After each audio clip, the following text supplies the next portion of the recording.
Chapter 8 Trigonometry Exercise 8.1 Question number 8.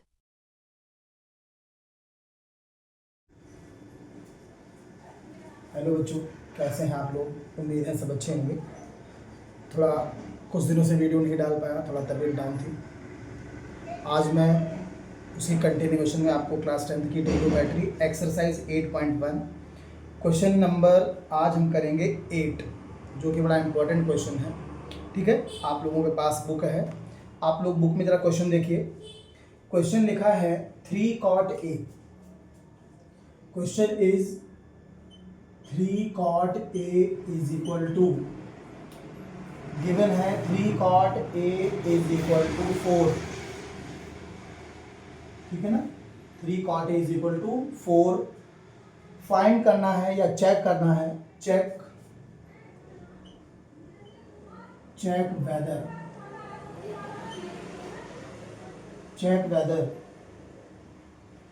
1 minus tan square 1 minus tan square A upon 1 plus tan square A is equal to cos square A minus cos square A minus sine square A। ठीक है, और not. यानी question बच्चों जो हमारा है वो हमारा क्वेश्चन ये है। क्वेश्चन कहता है कि अगर 3 cot A is equal to 4 है तो आपको बताना है कि इस इतने की वैल्यू यानी 1 minus tan square A upon 1 plus tan square A is equal to cos square A minus sine square A है या नहीं है। ठीक है, बहुत सिंपल सी चीज़ है, आराम से इसको हम सॉल्व करते हैं। कभी भी अगर आपको ये सिचुएशन आ जाए, ये कि अगर लिखा है 3 cot A या कोई भी करके ऐसे, तो आपको घबराना नहीं है। आपको ध्यान रखना है ये नंबर इसके मल्टीप्लाई में आता है, नीचे यहाँ मल्टीप्लाई में इधर डिवीजन में आ जाएगा।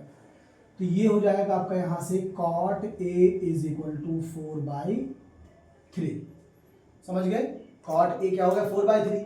अब आप डायग्राम से देखो, यहाँ पर फॉर्मूला मैं पहले बता चुका हूँ कि अगर ये A है, ये B है, ये C है, तो हमने फॉर्मूला पढ़ रखा है PBP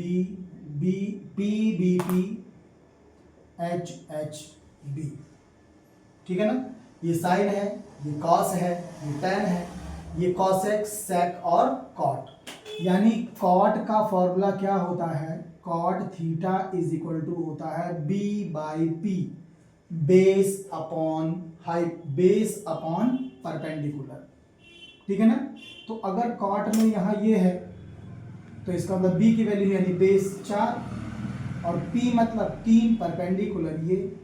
ठीक है, तो अगर आप पाइथागोरस लगाते हैं इसमें तो आपको क्या निकल के आएगा? ये 5। इतना समझदार सारे लोग हैं कि how can be use the Pythagoras theorem.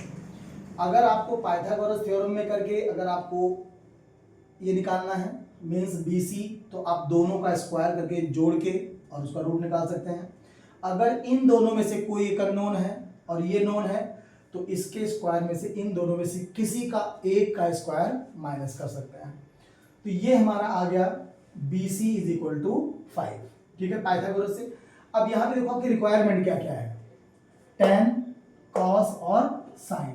तो सबसे पहले tan A, cos A और sin A की वैल्यू निकालते हैं। अब यहाँ पे लिखेंगे therefore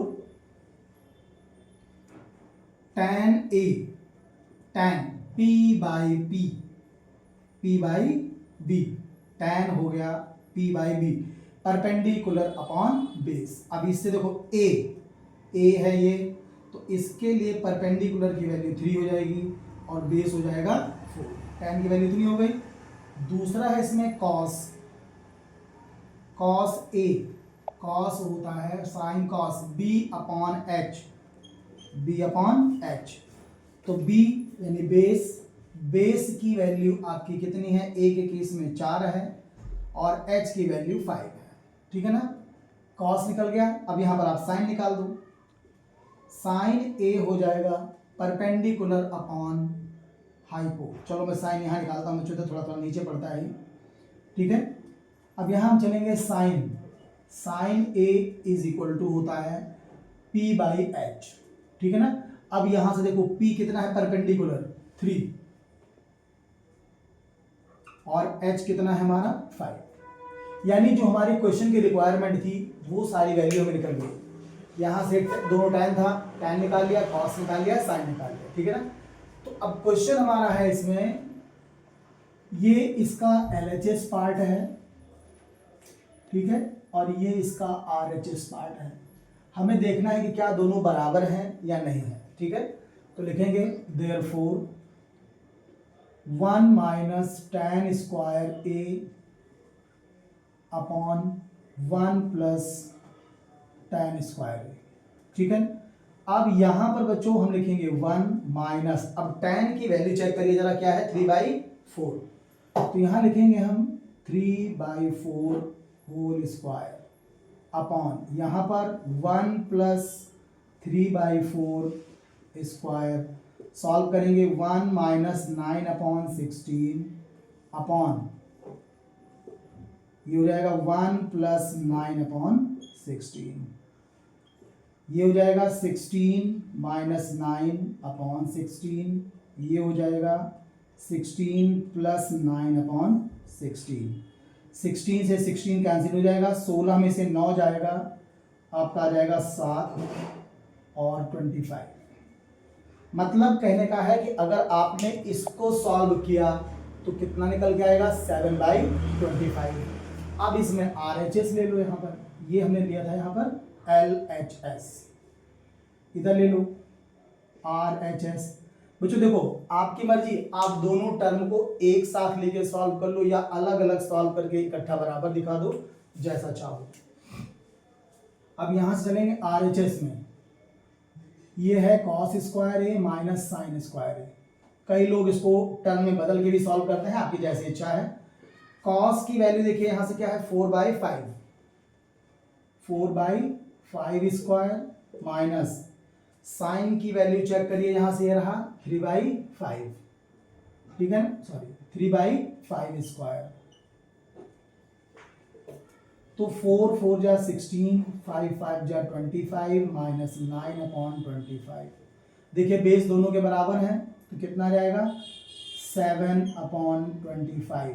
अब आप एक चीज नोट करिए, इधर का LHS और इधर का RHS दोनों इक्वल हैं, लिखेंगे so therefore 1 minus tan square a upon 1 plus tan square a is equal to cos square a minus sine square a, ठीक है ना। क्वेश्चन कह रहा है बताओ है या नहीं है, तो लिखेंगे this is equal to this, मतलब जो इसमें क्वेश्चन की वैल्यू दे रखी है वो दोनों साइड बराबर है। बच्चों क्वेश्चन एक बार दोबारा समझ लें, बहुत सिंपल और इंपॉर्टेंट है, ठीक है। क्वेश्चन क्या कहता है कि 3 cot a is equal to 4 है, ठीक है ना। हमें चेक करना है, अगर ऐसी कंडीशन दे रखी है तो बताना है कि ये और ये दोनों बराबर हैं या नहीं है। दो कंडीशन दे रखी है, अगर है तो दिखाइए, नहीं है तब भी दिखाइए। तो हम चलेंगे इसमें cot a is equal to, कई बच्चे यहाँ पे कंफ्यूज हो जाते हैं कि सर 3 cot a 4 दे रखा है, यहाँ से हम इसको कैसे सॉल्व करें। तो ये ध्यान रखना कि जो ये 3 दिया होता है इसके मल्टीप्लाई में होता है, यहाँ इसके न्यूमरेटर में आ जाता है, डिनोमिनेटर में। तो ये cot a is equal to बन जाता है 4/3, ठीक है ना। अब यहाँ से cot की वैल्यू जो यहाँ से होती है b/p, ये ठीक है।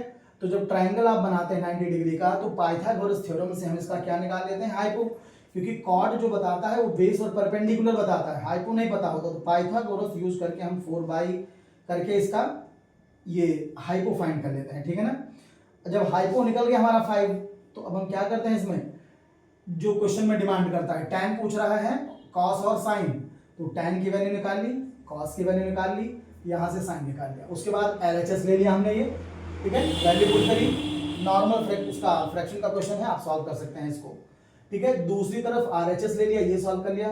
नोटिस करिए दोनों का वैल्यू क्या है सेम, क्या लिख देंगे therefore 1 minus tan square a upon 1 plus tan square equal to cos square a minus sin square a, दोनों की वैल्यू बराबर है। Like and subscribe. For more videos,